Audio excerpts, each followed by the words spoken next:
Learn Irish with Mrs. Doyle.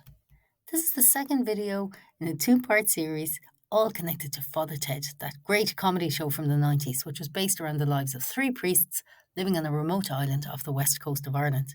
Mrs. Doyle is the hilarious housekeeper in the series. Leaving Mrs. Doyle to one side for the moment. Talking about nouns in Irish, it's important to know that they are all either masculine or feminine. This has quite some effects. For example, if a noun is masculine, fear or law, the adjective coming after it doesn't change. Fear more, law ma.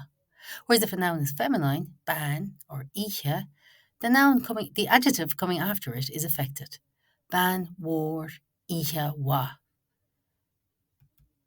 Another important point to note is that when we put the definite article, the word the, which is on in Irish, when we put that before a noun, then certain changes may happen. This depends on whether a noun is masculine or feminine. And as you progress with learning Irish, you're going to start to encounter what's called the genitive case.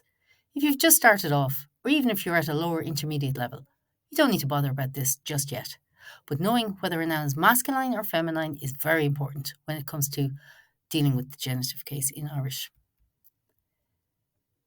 Let's look at feminine nouns. When we think of nouns in Irish, we have to divide them into three groups. Nouns which begin with a vowel, nouns which begin with a consonant, apart from the letter S, and nouns which begin with the letter S. We have examples of all three types here. Aimsir, oifig, of. Bhean, fuinneog, bhean. Tseúr, tseachtain, saoirse. Let's look at what happens to each of these types of feminine nouns when we put the definite article before them. And to remember what happens, we need to think of Mrs. Doyle. Mrs. Doyle was living on Craggy Island, and the weather plays a major role in the series. Aimsir. She's a woman, bhean. And there are many nuns appearing in different episodes of Father Ted. Tseúr. Aimsir, bhean, tseúr. All of these are feminine nouns. Let's see what happens when we put the definite article before them. When a feminine noun begins with a vowel, in fact, there's no change when we put the definite article before it. Aimsir, an aimsir. No change. When a feminine noun begins with a consonant, for example, the word bhean, then there is a sound change. We mark that sound change in writing with the letter H, a shevu. An bhean, the woman. And finally, when a feminine noun begins with the letter S, there is also a sound change. Tseúr becomes an tsiúr. T is inserted before S in this case. Here are a couple more examples.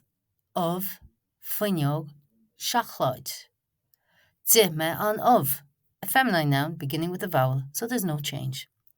Fuinneog, a feminine noun beginning with a consonant, so there is a shevu, the letter H is inserted. Oscail an inneog. And finally, a feminine noun beginning with the letter S, chlog, chocolate. Caite an chlog. A couple more you'll come across very often, feminine nouns, relate to time. Tseachtain, a week, me, a month, and blian, a year. Let's see what happens when we put the definite article before each of these three words. Bhí me sire an tseachtain seo caite. Bhí me ngáile an bhí seo caite. Racha me sire an bblian seo thugan. Let's compare masculine nouns with feminine nouns. Think of Mrs. Doyle when you think of feminine nouns. Think of an aimsir, an bhean, an tsiúr. Think of Father Ted when you want to remember what happens to masculine nouns when you put the definite article before them. Think of the island, the boat, and the priest.